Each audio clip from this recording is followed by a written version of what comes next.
ঠিক অ্যারাবিকটাকে তেমনভাবে অন করে তারা ইংলিশের চাইতেও অ্যারাবিকটা ভালোভাবে বলতে পারে। যদি সে কোরআন পড়ে, সে আমি মনে করি 25% সে শিখে ফেলছে, আরবি ভাষা শিখে ফেলছে।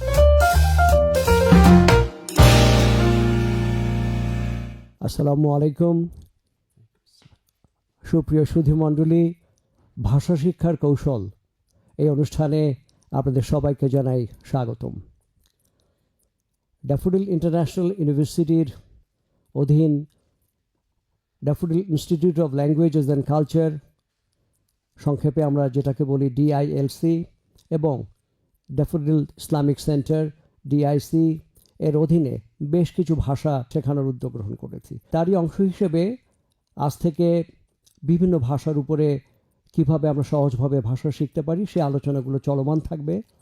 আজকে আমরা আলোচনা করছি আরবি ভাষা কিভাবে আমরা সহজভাবে শিখতে পারি, যে বিষয়ে আমাদের সবার মধ্যেই একটা ভীতি কাজ করে সে বিষয়ে। তা আজকে আমাদের এই অনুষ্ঠানে আমরা যাকে আমন্ত্রণ জানিয়েছি, জনাব আতিকুর রহমান। ওনার এই বিষয়ে মাশাআল্লাহ খুব ভালো অভিজ্ঞতা রয়েছে। উনি বহুদিন সৌদি আরবে অবস্থান করেছেন, সেখানে পড়াশোনা করেছেন। আমরা মনে করছি একজন যোগ্যতম মানুষের সাথে আজকে আপনাদের পরিচয় করিয়ে দেওয়ার সুযোগ আমরা পাচ্ছি। সেজন্য আমরা আপনাকে ধন্যবাদ জানাই। আসসালামু আলাইকুম। আলাইকুম আসসালাম রহমতুল্লাহ বারাকাত। আপনাকেও ধন্যবাদ। জি, থ্যাংক ইউ। জনাব আতিকুর রহমান, প্রথমে আপনাকে সংক্ষেপে আপনার নিজের পরিচয়টি তুলে ধরার জন্য বিনীত অনুরোধ করছি। আমি আতিকুর রহমান মাক্কি, যেহেতু মক্কায় পড়াশোনা করেছি গত 14 বছর। ওখানে আমি যখন ওখানে যাই তখন থেকে মানে প্রথমে যাওয়ার পরেই আমাকে ল্যাঙ্গুয়েজ ইনস্টিটিউট, যেটাকে মাহাদুল লুগাহ আল আরবিয়া বলা হয়, ওখানে আমাকে ভর্তি হতে হয়েছে। তো ওখানে ভালো রেজাল্ট করার পরে আমাদেরকে সাধারণত অনার্সে সুযোগ দেওয়া হয়। এটা সৌদি আরবের কি মক্কা বা মদিনা? বা জি, এটা মক্কা উম্মুল কোরা ইউনিভার্সিটি। আচ্ছা, আলহামদুলিল্লাহ। জি, তো ওখানে আমরা যখন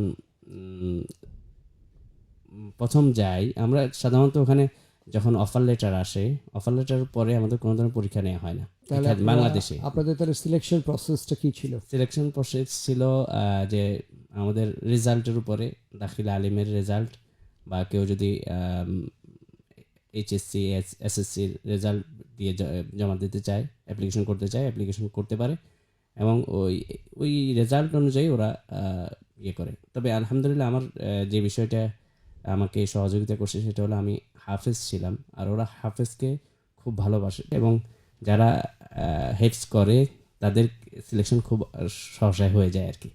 এটা আমার জন্য প্লাস পয়েন্ট ছিল। আপনি কিন্তু খেয়াল করবেন যে আমাদের ড্যাফোডিল ইন্টারন্যাশনাল ইউনিভার্সিটিতে তো আমাদের হাফেজ কেমন কয়জন আছে আমি ঠিক জানি না। তো আপনাকে এটাও চিন্তা করতে হবে যে এই সুযোগটা আমাদের ইউনিভার্সিটির খুব কম স্টুডেন্টই পাবে। তো সেই হিসাবে ওভারঅল আরবির ক্ষেত্রে কেমন ধারণা রাখলে বা জ্ঞানের লেভেলটা, proficiency level of Arabic language কতটুকু থাকলে ওরা আমাদের স্টুডেন্টরা ওখানে উচ্চশিক্ষার জন্য যেতে পারবে, সেই বিষয়ে একটু আপনার আলোকপাত করার জন্য অনুরোধ করব। আমাদের বাংলাদেশিদের সবাইকে, অডিয়েন্সদেরকেও বলবো যে আমাদের বাংলাদেশিদের একটা সুবিধা হলো কি, আমরা অনেক অ্যারাবিক শব্দ আমরা জানি, যেগুলা অন্যান্য দেশের মানুষদের জানা মানে অত সহজ হয় না। বিশেষ করে আমরা যদি সলাতের দিকে হিসাব করি, যে আমরা নামাজের মধ্যে অনেকগুলো অ্যারাবিক শব্দ আমরা ইউজ করি, এবং অনেক কিছু আমরা বুঝি, অনেকগুলো শব্দের অর্থও আমরা বুঝি। তো এই শব্দগুলাই মানে আমরা যখন দৈনন্দিন অ্যারাবিক শিখবো, ওই অ্যারাবিকের মধ্যে দেখবো যে আমরা অনেকগুলো শব্দ আমরা ইউজ করতেছি, এই শব্দগুলাই, সেম শব্দগুলাই আমরা ইউজ করতেছি। তো এই জন্য আমাদের প্রত্যেক দেশের মানুষই কিন্তু সালাত আদায় করে, এবং তাদের সালাতের মধ্যে যে এগুলা বোঝার চেষ্টা করে। আমাদের বাংলাদেশের মানুষদের একটু এই বিষয়গুলো, আমাদের বিশেষ করে স্টুডেন্টরা এই বিষয়ের প্রতি গাফেল থাকে, বা সেই ঠিকমতো গুরুত্ব দেয় না, এই জন্য হয়তো কিছু ইয়েতে পড়তে পারে। কিন্তু যারা আরবিকের প্রতি দুর্বলতা আছে, তারা কিন্তু ঠিকই ওখানে যাইয়া মোটামুটি ইয়ে করতে পারে। আর আপনি যেটা জানতে চেয়েছেন যে কতটুকু জানা থাকতে পারে, জিরো লেভেলও যদি হয়, তারপরও তার রেজাল্ট যদি ভালো হয়, সে ওখানে চান্স পাবে, এবং ওখানে 100% যেটাকে বলে স্কলারশিপ, 100% স্কলারশিপ নিয়ে ওখানে পড়াশোনা করতে পারবে। এখন আপনাকে যে বিষয়টা আমি জানতে চাইবো যে আমাদের এই বিশ্ববিদ্যালয়ে যে সাবজেক্টগুলোতে অনার্স পড়ানো হয়, জি জি তো সেই সাবজেক্টের ভেতরে কিন্তু জনাব আতিকুর রহমান অ্যারাবিক কিন্তু নেই। জি তো আমাদের এখানে ধরেন বিবিএ কেউ পড়ছে, কেউ কম্পিউটার সায়েন্স অ্যান্ড ইঞ্জিনিয়ারিং জি। পড়ছে, কেউ হয়তো ফুড অ্যান্ড নিউট্রিশনে পড়ছে, কেউ জি। সিভিল ইঞ্জিনিয়ারিং তো ট্রিপলি পড়ছে। এই স্টুডেন্টরা যখন পরবর্তীতে আমি যদি বলি যে অনার্সের পরে যখন তারা তাদের মাস্টার্স লেভেলে পড়াশোনা করতে যাবে, সেক্ষেত্রে আপনি কি ধরনের পরামর্শ দিতে পারেন? এবং এমনকি আমরা জানি যে ড্যাফোডিল ইন্টারন্যাশনাল কলেজ রয়েছে, জি তো কলেজ লেভেল থেকেও অনেক স্টুডেন্ট কিন্তু আন্ডার গ্রেড লেভেলে তারা আপনি যেখানে পড়াশোনা করেছেন এই চমৎকার জায়গাতে, যেখানে একাডেমিক্যালি এত এনরিচড, ওখানে পড়াশোনার সুযোগ তারা কিভাবে গ্রহণ করতে পারে, পূর্ব প্রস্তুতির এই জায়গাটা তারা কিভাবে নিজেদেরকে সমৃদ্ধ করতে পারে বা প্রস্তুতি নিতে পারে, এই যে প্রিপারেশন ফেজটা, এই ব্যাপারে আপনার পরামর্শ আমাদের স্টুডেন্টের জন্য কি? জি জি এখানে যদি স্যার ইয়েটা বলি, যে তারা যদি অ্যারাবিকই পড়তে চায় তাহলে ওখানে অ্যারাবিকই পড়ার সুযোগ আছে, 1 নম্বরে। 2 নম্বরে যদি কেউ চায় যে না আমি আইএলটিএস দিয়ে ওখানে ইংলিশে পড়তে চাই, বিশেষ করে যারা, কারণ আমরা জানি যে কেউ যদি ইঞ্জিনিয়ারিং পড়তে চায় তার জন্য ইংলিশটাই পারফেক্ট আমি মনে করি। আপনার ওই ইউনিভার্সিটিতে হ্যাঁ, সেই সুযোগটা আছে? সেই সুযোগও আছে। আচ্ছা, তার মানে ওখানে নানাবিধ বিষয়ের উপরে অনার্স পড়ানো জি হয়? জি জি অবশ্যই স্যার। আপনি যদি চান যে কম্পিউটার সায়েন্সে সিএসসি, ওটাতেও সুযোগ আছে ওখানে, এবং ভালো ইয়েও দেওয়া হয়, স্টাইফেন প্রায় $100 বেশি দেওয়া হয়। যারা সিএসসি বা এই ধরনের ইয়ে পড়া হয় তাদের আরও অতিরিক্ত স্টাইফেন দেওয়া হয়। দ্যাটস ট্রুলি ওয়ান্ডারফুল, আলহামদুলিল্লাহ। তো আপনার ওখানে আপনি কত বছর পড়াশোনা করেছেন? আমি ওখানে 14 বছর পড়াশোনা করেছি। আমি ওখানে প্রথমে যে আপনি যেটা বললাম যে আমাকে ল্যাঙ্গুয়েজ ইনস্টিটিউট অফ ল্যাঙ্গুয়েজে ভর্তি হতে হয়েছে। তারপরে ওখান থেকে আমার রেজাল্ট ভালো ছিল, আলহামদুলিল্লাহ 3.82 ছিল, জন্য আমি অনার্সে চান্স পেয়েছি।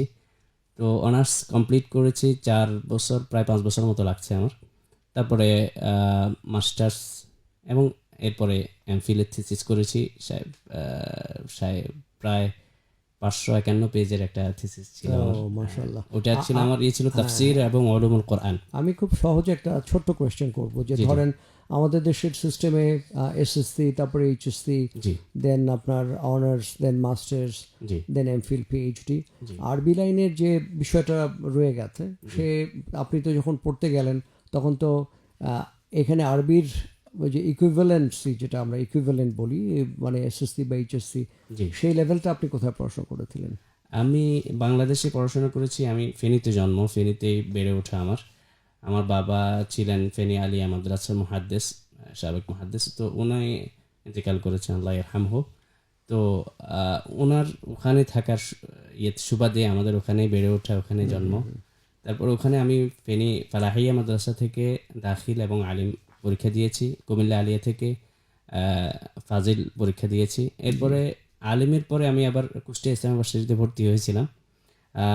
1 বছরের মতো কন্টিনিউ করছি। এরপরে ওখানে আমার আলহামদুলিল্লাহ অফার লেটার চলে আসছে, চলে গেছে ওখানে। আলহামদুলিল্লাহ। তো আমাদের মক্কার উম্মুল কোরআন এই মুহূর্তে যারা আমাদের এই বিশ্ববিদ্যালয়ে পড়াশোনা করছে, আপনি তো তাদের সম্পর্কে মানে জানেন, তো সে বিষয়ে আপনাকে কোশ্চেনটা করার আগে আমি আপনাকে বর্তমানে আপনি কোথায় কিভাবে কর্মরত আছেন সেই বিষয়টা যদি আমাদের দর্শকদের উদ্দেশ্যে একটু বলেন। যে আমি এখন বর্তমানে আছি ডিআইসিতে। ডিআইসির আন্ডারে আমাদের যে ডিআইসির আন্ডারে যে মসজিদ আছে, মসজিদের ইমাম হিসেবে আছি। সাথে খুতবা খতিব হিসেবেও দায়িত্ব পালন করছি।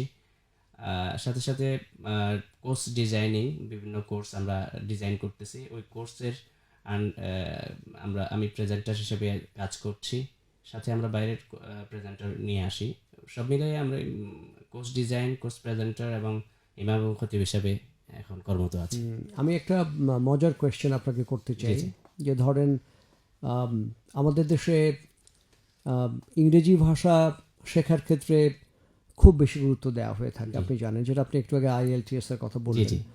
তো অ্যারাবিক এবং ইংরেজি পাশাপাশি একটা তুলনামূলকভাবে যদি পড়াশোনার যদি বেসিকটা, যেটা আমরা বলি যে মৌলিক এলিমেন্টারি লেভেলটা শেখানোর যদি একটা উদ্যোগ গ্রহণ করা হয়, একই স্টুডেন্ট অ্যারাবিক এবং ইংরেজিটা একই সাথে শিখবে, যেটাকে আমরা বেসিক লেভেলটা বলছি। ধরেন 2 মাসের একটা কোর্স বা 2.5 মাসের একটা কোর্স। এটাতে শেখানোর ক্ষেত্রে আমরা কি ধরনের উদ্যোগ গ্রহণ করতে পারি যাতে করে একই সাথে, কিন্তু বাচ্চাদের হাতে সময় ভীষণ কম। ইংরেজিটা যেমন খুবই গুরুত্বপূর্ণ, আবার যেটা আপনি বললেন যে ইংরেজি অ্যারাবিক যদি তাদের একটা ভালো লেভেল থাকে তাহলে তারা যে সমস্ত বিষয় এখানে অনার্স পড়ছে তাদের পরবর্তীতে এরকম একটা সৌদি আরবের খুব নামকরা বিশ্ববিদ্যালয়ে পড়াশোনার একটা সুযোগ ইনশাল্লাহ তারা পাবে। বরাবর আমরা একটা ইসলামিক কান্ট্রি। এই বিষয়ে আপনার মতামতটা যদি আপনি আমাদের দর্শকদেরকে একটু জানান কাইন্ডলি, মানে আমাদের দর্শক শ্রোতা বা আমাদের স্টুডেন্টদের একটু জানান। যারা এখানে অনার্স করতেছে, অনার্স করা অবস্থায় যদি মনে চায় যে বাইরে অনার্স করবে অথবা মাস্টার্স করবে, যদি মাস্টার্স করতে চায় তাহলে অবশ্যই আইএলটিএস ছাড়া উপায় নেই। এটা হলো সর্বপ্রথম। আর যদি তারা অ্যারাবিককে করতে চায় তাহলে অবশ্যই প্রথম থেকে অনার্স ওখানে করতে হবে। তো অনার্সের মাধ্যম হতে হবে অ্যারাবিক, তাইলেই তারা একমাত্র অ্যারাবিককে ওখানে বাকি তাদের পড়ালেখার যে ওটা কন্টিনিউ করতে পারবে, জার্নিটা কন্টিনিউ করতে পারবে। তো এখানে আমি যেটা বলতে চাচ্ছি সেটা হলো যে অ্যারাবিক এবং ইংলিশ একসাথে কম্বাইন্ডলি পড়ার সুযোগ আছে কিনা এটা আপনি মনে আমি বলছি করছেন? যে একদম বেসিক লেভেলটা যেটা মানে বেসিক লেভেলটা পড়ার অবশ্যই সুযোগ আছে, এবং কিছু কিছু ক্ষেত্রে দেখা যাবে যে অ্যারাবিক এবং ইংলিশ একসাথে পড়ার কারণে সহজও হবে এবং বিশেষ করে শব্দ বোঝার ক্ষেত্রে, তারপরে ভোকাবুলারি গেইন করার ক্ষেত্রে, তারপরে এরপরে বিভিন্ন রুলগুলা করার ক্ষেত্রে এটার সাথে ওইটা কম্পেয়ার করলে আমি মনে করি যে খুবই সহজ হবে এটা। এখন ধরেন আমাদের এই বাচ্চারা যারা এই দেশে পড়াশোনা করেছে তারা কিন্তু আমাদের এই বর্তমান ড্যাফোডিল ইন্টারন্যাশনাল ইউনিভার্সিটিতে অধিকাংশ স্টুডেন্টই আমার কাছে মনে হয়েছে যে এরা বাংলা মিডিয়ামে পড়াশোনা করেছে। তা বাংলা মিডিয়ামে তারা পড়াশোনা করেছে, এখন এসে তাদের যে বইপত্রগুলো আছে সব কিছু ইংরেজিতে। বাট ইংরেজি কিন্তু আমাদের ছেলেমেয়েরা অনেক লং টাইম ধরে তারা পড়েছে, 12 বছর ধরে সে ক্লাস 1 থেকে তারা বাংলা যেদিন বই শুরু করেছে সেদিন থেকেই তারা আবার ইংরেজি বইও পড়ছে। সুতরাং আমাদের ছেলেমেয়েদের সাথে কিন্তু ইংলিশের যে ওরিয়েন্টেশনটা এটা কিন্তু অত্যন্ত মানে স্ট্রং একটা ওরিয়েন্টেশন তাদের আছে।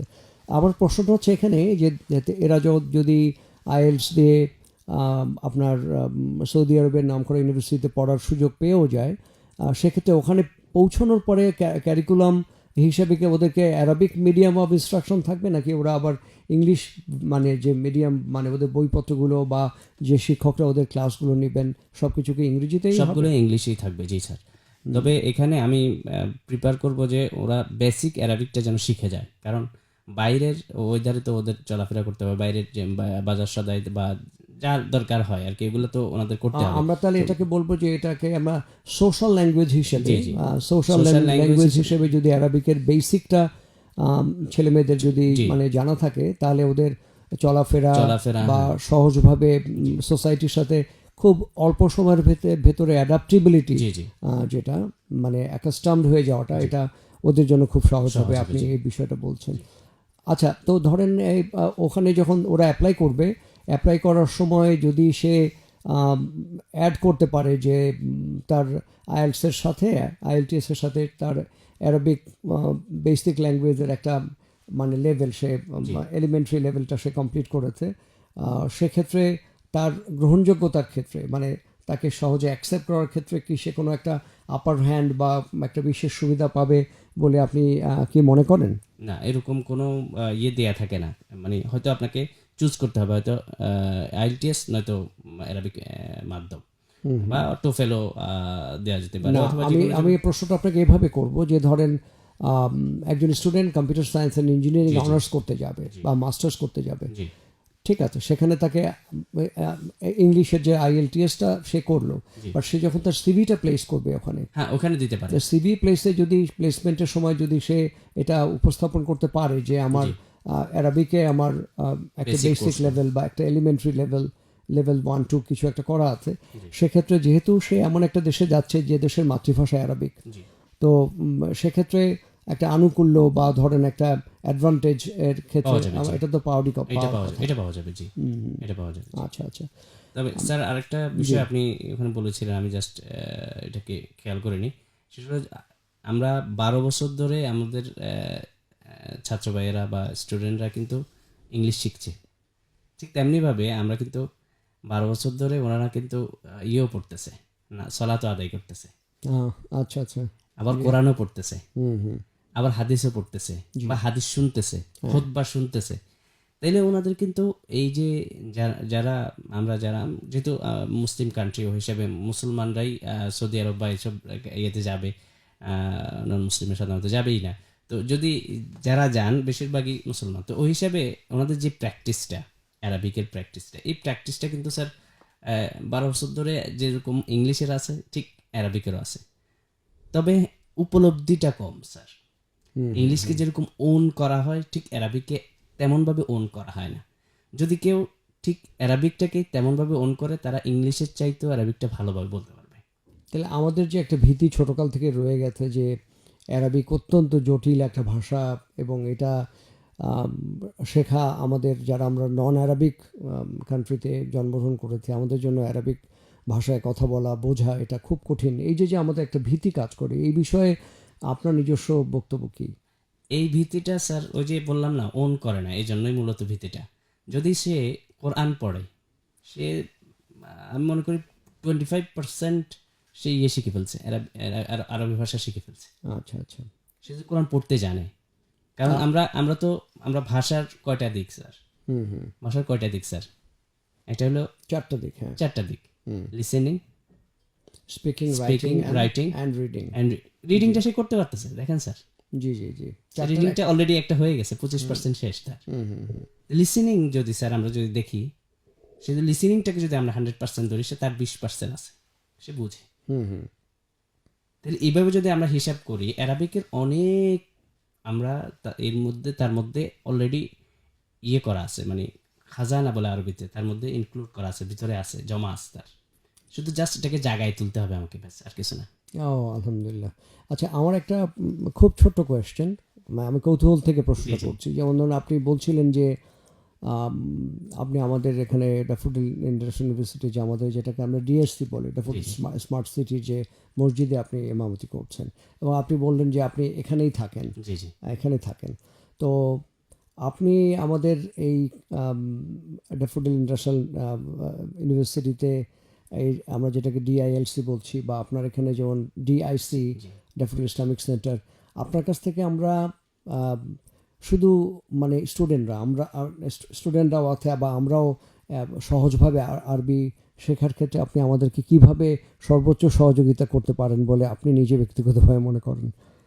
আমি তো মনে করি এটা স্যার শুধু আপনাদের পক্ষ থেকে সাড়া লাগবে, জাস্ট, আর কিছু না। আপনারা বা স্টুডেন্টরা যারা আছে সবাই চাইতে হবে, চাইলে এটা সম্ভব স্যার। শুধু আপনারা যদি বলেন যে আপনি এটা করেন, হয়ে যাবে ইনশাআল্লাহ। বা আপনারা বলেন যে আমরা এটা করতে চাই, এটা আমরা করতে বাধ্য, আমরা ডিআইসি কাজই এটা স্যার। আমরা জি জি জি। আমি আমার ব্যক্তিগত একটা অনুভূতি আপনার সাথে শেয়ার করব, যে আমার আলহামদুলিল্লাহ সুযোগ হয়েছিল, আমি চীনা ভাষায় চীন দেশে 4 বছর পড়াশোনা করেছি, চীনা ভাষায় আমি অনার্স করেছি।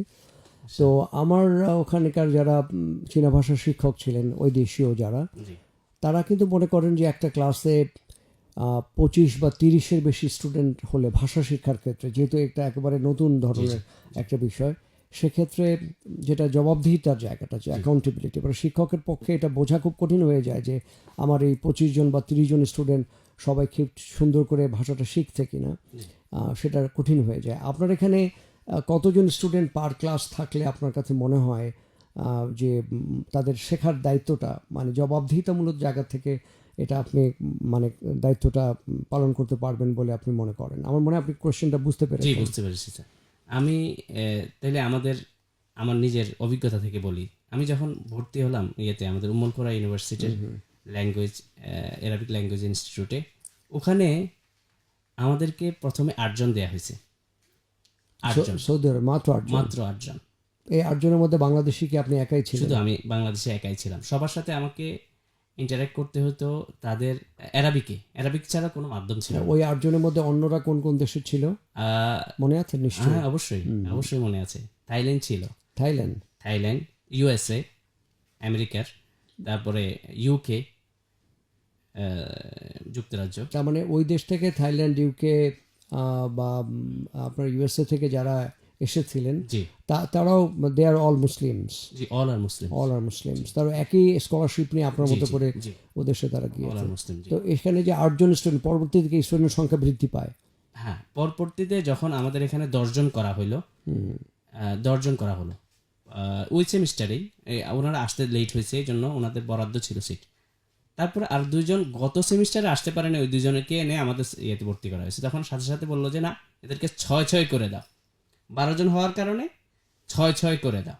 6 মানে 10 জন ছিল, 6 করে 2টা পার্ট করে দিছে, অর্থাৎ ওটাকে আলিফ পার্ট বলে বা পার্ট বলে, এভাবে আর কি, মানে 2টা শ্রেণীকক্ষ আলাদা করে দেওয়া হয়েছে। বাট এখানে আমার একটা খুব একেবারে স্বাভাবিক একটা কোয়েশ্চেন, আমাদের দেশে কিন্তু কোনো ক্লাসে 6 জন বা 8 জন বা 10 জন এত স্টুডেন্ট আমাদের দেশে, জি জি ড্যাফোডিলেও প্রচুর স্টুডেন্ট আপনি জানেন। তো আপনার একটা ক্লাসে কিন্তু আপনি 8 জন বা 7 জন স্টুডেন্ট, এটা আমরা বরঞ্চ ভাববো যে একটা ক্লাসে মিনিমাম 25 থেকে 30 জন, পারলে 40 বা 50 জন স্টুডেন্ট হবে। যেটা আপনি বলছিলেন যে আমরা যেহেতু মুসলিম দেশ হিসেবে অ্যারাবিক আমরা পড়তে পারি, জি কিছু বেসিক অ্যারাবিক আমরা বলতেও পারি, বলতেও পারি। জি, ওই হিসাবে কি আপনি মানে কতজন স্টুডেন্ট সর্বোচ্চ?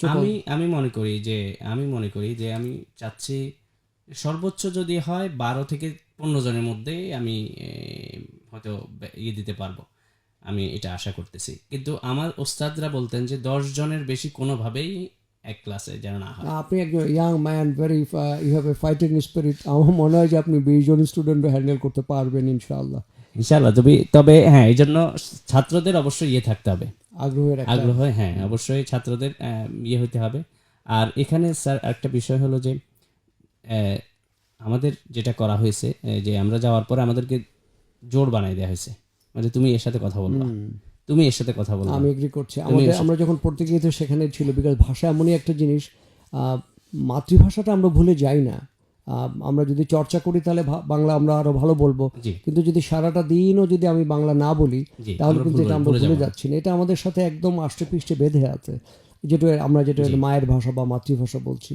বাট এই অ্যারাবিক বলি, Chinese, Japanese, French, German, Korean, এই যে ভাষাগুলো, এগুলো কোনোটাই আমাদের মাতৃভাষা না। এবং আমরা যে বয়সে এসে এটা শেখার উদ্যোগ নিচ্ছি, সে কেউ 20, 25, 30, 50 বছর বয়সে, এবং অনেকটা একটা প্রয়োজনকে সামনে রেখে যে আমি এই কারণে আমি শিখতে, এবং অনেকের উদ্যোগ থাকে আমি 3 মাসের মধ্যে একটা তড়িঘড়ি করে একটা শেখার একটা মানে বিষয় থেকে যায়। আমাদের দেশে কিন্তু আপনি জানেন যে অনেক স্টুডেন্ট অনার্স করে, মাস্টার্স করেও তাদের যে ধরনের চাকরির আশা তারা করে বা স্বপ্ন তারা দেখে, সেই স্বপ্নের চাকরিটা বা একটা ভালো একটা খুব সুন্দর একটা ডিসেন্ট চাকরি কিন্তু অনেক ক্ষেত্রে তারা পায় না। তো এক্ষেত্রে এই আরবি ভাষাটাকে যদি কেউ একটু ভালো করে শিখতে পারে, আমি বলতে চাচ্ছি যে ধরেন বেসিক লেভেল থেকে যদি আরেকটু অ্যাডভান্স লেভেলে শিখতে পারে, আর যদি ওই দেশে তার পড়াশোনার সুযোগটা হয়, জি আপনি কি মানে মনে করেন যে তাহলে ওই সব দেশে, সৌদি আরব বা মিডল ইস্ট কান্ট্রিতে তাদের চাকরির একটা ভালো সুযোগ তৈরি হতে পারে? অবশ্যই, কোনো সন্দেহ নেই স্যার। এখানে আমি আমার নিজের অভিজ্ঞতা থেকে বলি, আমি যখন মাস্টার্স কমপ্লিট করেছি তখন আমাকে অনেকগুলো চাকরির অফার আসছে, এবং 3,500 রিয়াল পর্যন্ত, লাস্ট পর্যন্ত যে অফারটা আসছে 3,500 রিয়াল ছিল। আমি এক বছর মতো এটা কন্টিনিউ করেছি, কারণ আমার পিএইচডির জন্য ওয়েট করতে হয়েছে 1 বছর। তখন আমাকে স্টাইপেন্ড দিচ্ছিল না। মূলত আমার পড়াশোনার ছিল, স্কলারশিপ ছিল 13 বছরের পর্যন্ত। 1 বছর আমি এমনি বসে থাকতে হয়েছে পিএইচডির জন্য। আচ্ছা আচ্ছা। তো ওই 1 বছর কাজ করেছি, 3,500 রিয়াল পার মান্থ আমার স্যালারি ছিল। তো ওখানে আসলে খুব ভালো স্যালারিতে পাওয়া যায় যারা এই ধরনের অ্যাবিলিটি ওন করে, বা তাদের অ্যাবিলিটি আছে যাদের। যেমন আমি ছিলাম একটা ওমরা কোম্পানিতে, ওদের সাথে সারাক্ষণ আপনার লেগে থাকতে হয়, ভাষা সারাক্ষণ বলতে হয় আরবিকে। তো এরকম অ্যাবিলিটি যাদের আছে তারা সম্মানই দেয়। তার মানে আপনার এখানে যারা স্টুডেন্ট হবে, আমি ধরে নিলাম যে একটা ব্যাচে 18 জন বা 20 জন স্টুডেন্ট হলো, জি তাহলে আপনি এই 18 জন স্টুডেন্টকে 9টা গ্রুপ করলেন, 2 জন করে করে গ্রুপ, 10টা, 20 জন হলে 10টা গ্রুপ, জি 12 জন হলে 6টা গ্রুপ। জি এই ভাষাটা তাদেরকে চর্চার ভেতরে রাখতে হবে। জি, অবশ্যই অবশ্যই, কোনো এবং সন্দেহ নেই। নিশ্চয়ই আপনি আপনার ক্লাস চলমান সময় দুজনের ভেতরে যে তাদের যে কথোপকথন হয়, জি। ভুল করবে, ভুল করতে অবশ্যই, করতে অবশ্যই, ভুল ভুল করতে করতে করতেই করতেই শেখে। শিখবে, এই জি। অনেকটা সুইমিং শেখার মতো। জি, correct। একবার হচ্ছে পানিতে সাইকেল নামার আগে চালানো। বিরাট ভয়, বাট পানিতে ঝাঁপ দিয়ে পড়লে তখন যে কোনোভাবেই আপনাকে একটু পানি উল্টাপাল্টা খেয়েটেও মানুষ কিন্তু একবার সুইমিং শিখে যায়, তারপরে কিন্তু তার ওই শাইনেস যেটা আমরা বলি আড়ষ্টতা বা জড়তা সেটা কিন্তু চলে যায়। জি। মাশাআল্লাহ। তো আমরা কি আপনি মনে করেন যে একটা উদ্যোগ গ্রহণ করতে পারি ড্যাফোডিল ইন্টারন্যাশনাল ইউনিভার্সিটিতে? আমাদের তো প্রচুর স্টুডেন্ট, আমরা কিভাবে একটা ক্যাম্পেইন করতে পারি যে এই আরবি যেটা সর্বশ্রেষ্ঠ গ্রন্থ, জি। মানে কোরআন, আল কোরআন, যে আমরা স্যার যারা কোরআন পড়তে পারে তাদের জন্য তো অনেক সহজ। বললাম যে স্যার 25% শিখা হয়ে গেছে তার। এই জিনিসটা যদি আমরা চিন্তা করি 4 ভাগ শিখা হয়ে গেছে, মানে তো অনেক কিছু। আমি আপনাকে একটা ছোট কোয়েশ্চেন করব, যে ধরেন আমি আপনাকে যেটা বলেছি যে আমি চীনা ভাষায় পড়াশোনা করতে যে দেখেছি ওদের প্রত্যেকটা শব্দেরই প্রায় 4টা উচ্চারণ আছে। আপনার কাছে খুব মজা লাগবে যে আমি যদি বলি শু, ফ্ল্যাট টোনে যদি আমি বলি শু, শু মানে বই। আচ্ছা আর যদি আমি রাইজিং টোনে বলি তার মানে হচ্ছে শু মানে হচ্ছে সংখ্যা। আচ্ছা আমি যদি টিক চিহ্নের মতো বলি মানে ফলিং অ্যান্ড রাইজিং, টিক চিহ্নের মতো মানে হচ্ছে শু, শু মানে কিন্তু ইঁদুর। আচ্ছা আর যদি আমি শার্প ফলিং টোনে বলি শু মানে গাছ।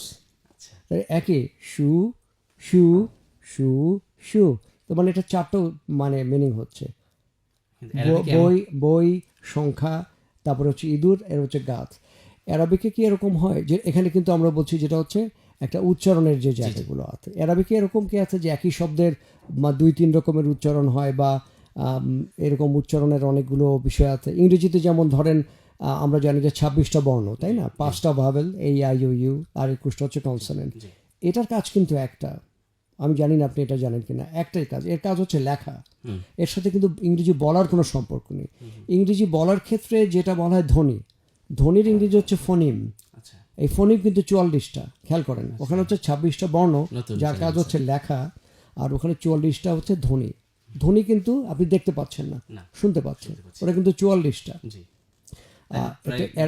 অ্যারাবিকে এই যে এরকম যে ধ্বনি বা একই শব্দের 2-3 রকমের উচ্চারণ, এবং সেই উচ্চারণের ক্ষেত্রে যদি সঠিক উচ্চারণ না হয় অর্থ চেঞ্জ হয়ে যাচ্ছে, জি। এই বিষয়টা অ্যারাবিকে নিশ্চয়ই আছে নাকি? আছে। আছে। আমরা যদি শুধু লেটারের মধ্যেই দেখি, আমরা দাদ এবং দাল দুইটা একই রকম উচ্চারণ হয়ে যায়, এবং বলতে গেলেও হয়ে যায়। কিন্তু আরবরা নিজেদের ভাষাকে লগাতুদ দাদ বলে, কারণ দাদ উচ্চারণ আর কোথাও কোনো ভাষাতে এই দাদ উচ্চারণ নাই, এজন্য এটাকে লগাতুদ দাদ বা দাদের ভাষা বলা হয়। তো এরকম যদি দাদ উচ্চারণ করতে আমাদের বাইরে আরবরা ছাড়া অন্য কেউ যদি উচ্চারণ করে, তাহলে দাদ এবং দালকে মিক্স করে ফেলে। যেমন আমরা বলি যদি উদুউন একটা শরীরের অঙ্গ, আদুউন যদি বলি ওটা হলো আদুউন যদি বলি শত্রু, শত্রু দুইটা আলাদা, উদুউন আদুউন। বাট উচ্চারণ কিন্তু মনে হচ্ছে আমরা যারা জানি না আমাদের কাছে কিন্তু কাছাকাছি মনে হচ্ছে। কাছাকাছি মনে হচ্ছে। তো এরকম করে, এরকম যদি আমরা বলি হেত্তা, হেত্তা তা দিয়ে, ত এবং তার মধ্যে, ত এবং তার মধ্যে এই হেত্তা হেন্তা, দুইটার উচ্চারণ শুধু একটু পার্থক্য, উচ্চারণ আমি শুনতে যে যা শুনতেছি তো একটু পার্থক্য। এই পার্থক্যটাই কিন্তু অনেক চেঞ্জ হয়েছে। যেমন হেত্তা শব্দের অর্থ হলো যে আমাকে মাফ করে দিন, আমার গুনাহসমূহ মাফ করে দিন। হ্যাঁ। আর হেন্তা শব্দের অর্থ হলো আটা। কোনো মিল নাই, জবের আটা। তো এই জন্য এরকম আরবিতে অনেক অনেক শব্দ আছে যেগুলা মানে শুধুমাত্র উচ্চারণের ভিন্নতার কারণে অর্থের অমূল পরিবর্তন। যেমন আমরা যদি বলি রজিম, একটা আরবিতে আরো বেশি যেমন আমরা নুক্তা, জিম এবং হা, আমরা আউযু বিল্লাহি মিনাশ শাইতানির রাজিম বলি। তো রজিম শব্দটা, জিম শুধু নুক্তা পার্থক্য, রজিম অর্থ হলো বিতাড়িত। আর যদি বিসমিল্লাহির রহমানির রহিম, রহিম উচ্চারণ দেখেন একই, মানে একই ইয়েতে আসতেছে, ফ্লোতে আসতেছে। দেখেন ওইটাতে নোক্তা শুধু নাই। এখন কেউ যদি ভুলে রাজিম এবং রাহিমের মধ্যে মিক্স আপ করে ফেলে, রাহিম শব্দের অর্থ হলো অতি দয়ালু। তো দেখেন যে কোথায় রহিম অতি দয়ালু, আর কোথায় রাজিম বিতাড়িত। আর যেটা শয়তানের সিফত বলা হচ্ছে বিতাড়িত, আর রাহিম যেটা আল্লাহর সিফত বলা হচ্ছে। তো এই যে বিষয়গুলো এগুলো আসলে খুবই একটু প্রনাউন্সিয়েশন যদি না জানে বা উচ্চারণটা ঠিকঠাক মতো না, যদি এটা না ইস্যু করে- আছে। আপনি একটা খুব ছোট্ট উদাহরণ আপনাকে দিচ্ছি, ভেরি অ্যামিউজিং একটা এক্সাম্পল। সেটা হচ্ছে যে আমাদের দেশে দেখবেন, আপনি যদি জিজ্ঞাসা করেন কোনো স্টুডেন্টকে যে তোমার নাম কি, জি ও বলবে, অধিকাংশই বলবে যে এটার ইংরেজি বলো, তবে হোয়াট ইজ ইয়োর নেম। কিন্তু আপনি যদি কোনো যার মাতৃভাষা ইংরেজি, তাকে যদি বলেন যে হোয়াট ইজ ইয়োর নেম, আপনি অবাক হবেন, সে কিন্তু উত্তর দিতে পারবে না। কেন পারবে না? হোয়াট ইজ ইয়োর নেম মানে হলো, হোয়াট ইজ ইয়োর নেম মানে হচ্ছে তোমার নাম গরম, the weather is very hot, the food is very hot, তাই না? জি সেখানে মানে উচ্চারণটা হবে ওয়াট। এই যে যে দেখেন বিদ্যুৎ, এ কত ওয়াট বিদ্যুৎ খরচ হচ্ছে, এটার যে খরচের পরিমাপক হচ্ছে ওয়াট। তাহলে হবে উচ্চারণটা হবে ওয়াট, হোয়াট ইজ ইয়োর নেই নেম। এখানে আবার নেম না, নেম। নেই আচ্ছা ওটা না হয় আমরা মামলে পুরোপুরি নিলাম না, বাট কিন্তু আপনি যদি বলেন what is your name, what is your নাম মানে তোমার বা আপনার নাম গরম, তাহলে আমরা কিন্তু অবাক হবো যে কী ব্যাপার, এরকম একটা সহজ একটা বাক্য জিজ্ঞাসা করেছি, ওনার মাতৃভাষা ইংরেজি, কিন্তু উনি উত্তর দিতে পারছেন না। স্যার আমি একটা গল্প বলি স্যার। আপনি কি আমার এই যে যে হ্যাঁ, এটা জায়গাটাতে নিশ্চয়ই। আমরা বিভ্রান্ত হই, এবং আমার কেন যেন মনে হয় জনাব আতিকুর রহমান, যে আমাদের দেশের ছেলেমেয়েরা যখন ওই আইএলসের স্পোকেন পার্টটা যখন দিতে যায়, যখন ইমিগ্রেশন ফেস করে, যেখানে একদম পুরা যারা ইংরেজি একদম ইংরেজদের মতো জানে, তো তাদের মতো করে বা কাছাকাছি ইংরেজি বলতে না পারার কারণে আমার ধারণা যে আমাদের স্টুডেন্টদেরকে আন্ডারস্টিমেট করে এবং মনে করে যেটা ইংরেজি ঠিকমতো ওরা উচ্চারণ হিসেবে শেখেনি, এবং অধিকাংশ ভিসা হয়তো তাদের রিজেক্ট হয়ে যায়। আচ্ছা আপনি যে একটা গল্প বলতে চেয়েছিলেন। জি স্যার, আমি আসলে গল্পটা হলো এরকম যে আমার এক ভাই উনি এখান থেকে সৌদি আরবে পড়াশোনা করতে গেছেন। তো গেছেন একটা বাকালা বলে, বাকালা মানে হলো যে আমাদের দেশে যে সব ধরনের সুপার মার্কেটের মতো আর কি। তো ওটাতে গেছেন, ওখানে যাওয়ার পরে ওখানে সব কিছু পাওয়া যায়। তো উনি আরবিতে, শুদ্ধ আরবি যেটা, আতিনি বাতাতিস কিলো বাতাতিস ওয়া আতিনি সম্বোসা কাদা কাদা, মানে এভাবে করে অনেকগুলো কথা বলছে। তো বলার পরে ও বললো যে সাদাকাল্লাহুল আযীম। কি বললো? যিনি বিক্রি করতেছেন, কারণ বিক্রেতার সাথে কথা বলতে হবে যে এভাবে, যে জিব কাদা তামাতম জিব কাদা, এভাবে করে বলতে হবে। কারণ ওদের কথ্য ভাষা যেটা, চলমান ভাষা যেটা, এভাবে বলতে হবে। যেমন আমরা ইংলিশে স্যার আপনারা যেভাবে বলবেন যে প্লিজ কিলো টমাটো, মানে যদি আমি পুরোপুরি বলি যে would you please give me a glass of water, Yes. মানে আমি পুরো গ্রামার অনুযায়ী বড় একটা বাক্য জি, জি। বললাম যে would you please give me a glass of water. আমরা বলতে পারি যে a glass of water please. জি জি আবার আরও সংক্ষেপে বলতে পারি যে ওয়াটার প্লিজ।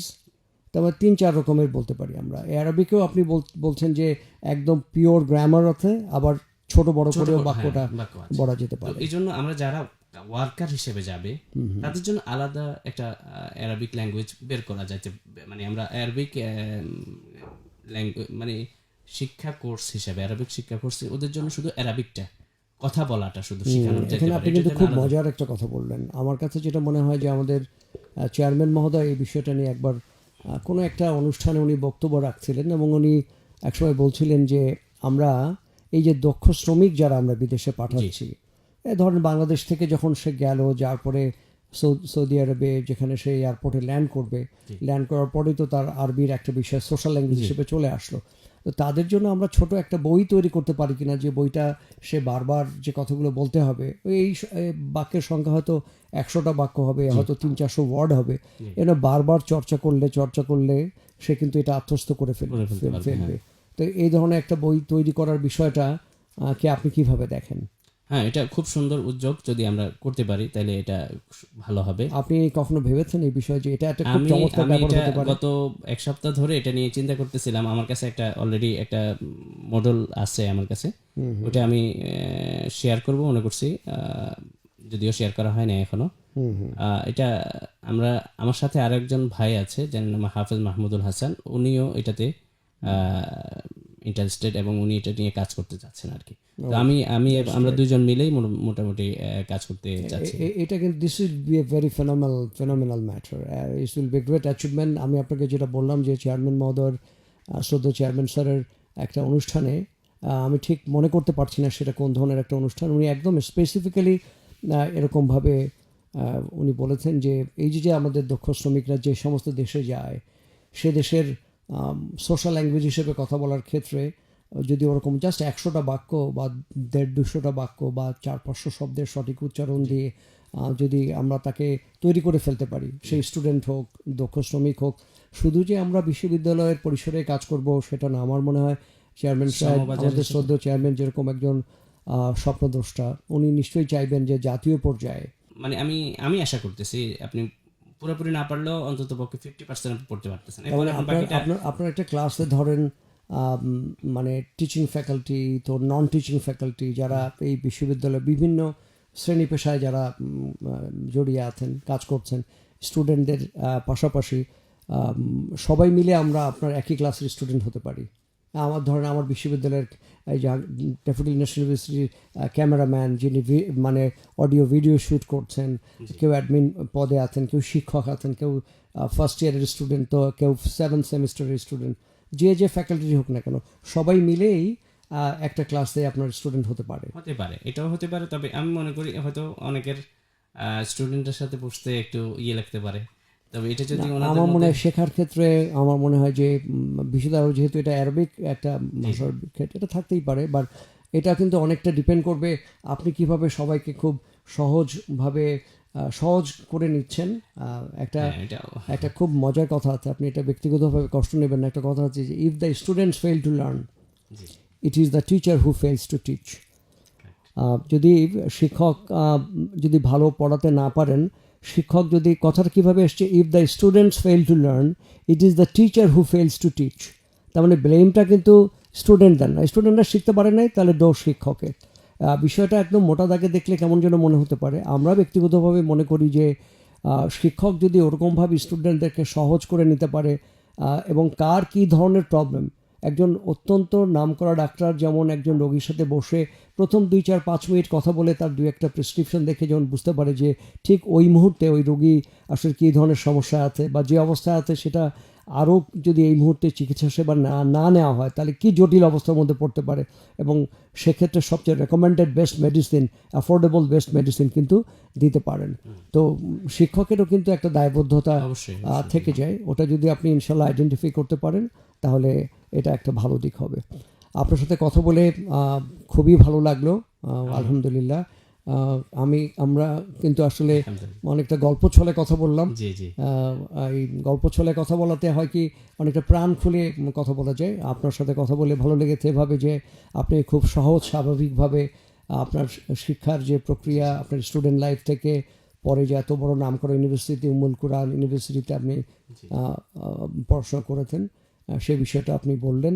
আমি ব্যক্তিগতভাবে মনে করি যে আমরা সবাই মিলে যদি অত্যন্ত আগ্রহ নিয়ে আমাদের স্টুডেন্টদেরকে, teaching faculty, non teaching faculty সবাইকে যদি আমরা এই আরবি ভাষাটা শেখার ক্ষেত্রে একদম প্রাথমিক পর্যায়ে আমরা কি পড়ছি, কোরআনের এই সঠিক অর্থ বোঝা, হুজুরের পেছনে দাঁড়িয়ে শুধু আমরা পড়ছি কিন্তু আমরা ঠিক বুঝতেই পারছি না যে এটা কোন বিষয়ের উপরে হুজুর ওই সময় পড়ছেন। তা অর্থ হুবহু না বুঝতে পারলেও মৌলিক যে জায়গাটা, যে বিষয়ে উনি পড়ছেন, এটা যদি আমরা বুঝতে পারি তাহলে এটা আমাদের কিন্তু একটা অনেক মানে একটা আনন্দের একটা জায়গা হবে। আর পেশাগত জায়গাতে যদি আরবিটা ভালো শিখতে পারে তাহলে সেটা তো তার একটা পড়াশোনার একটা বিস্তারিত একটা সুযোগ তৈরি হচ্ছে, চাকরির একটা সুযোগ তৈরি হচ্ছে, আলহামদুলিল্লাহ। এ বিষয়ে আমি আমার বক্তব্য এখানে শেষ করছি। ইনশাল্লাহ আগামীতে আমাদের আবার দেখা হবে। আসসালামু আলাইকুম। সুপ্রিয় সুধী, আজকে আমরা ভাষা শিক্ষার কৌশলের অংশ হিসেবে অনেক ভাষার ভেতরে আরবি ভাষা কিভাবে আমরা খুব সহজভাবে শিখতে পারি সে বিষয়টা আমরা আলোকপাত করেছি। এই ভাষা শিক্ষার অংশ হিসেবে আজকে আমাদের প্রথম সেশন হলো। এরপরে আমরা অন্যান্য ভাষার ক্ষেত্রেও কিভাবে একই পদ্ধতি অবলম্বন করে সহজভাবে আরও আমাদের অন্যান্য ভাষা আমরা শিখতে পারি সে বিষয়টি চলমান থাকবে। আপনাদের কাছে অনুরোধ থাকবে যে আমাদের এই অনুষ্ঠানের প্রতি আপনারা নজর রাখবেন, মনোযোগ রাখবেন এবং আমাদেরও খুব সুন্দর করে আপনাদের সামনে সহজভাবে এটা উপস্থাপন করার উদ্যোগ থাকবে এবং আমরা একসাথে এই ভাষা শেখার জন্য সামনের দিকে আমরা এগোতে থাকবো। আপনাদের সকলের সুস্বাস্থ্য কামনা করছি, মঙ্গল কামনা করছি। ধন্যবাদ। আসসালামু আলাইকুম।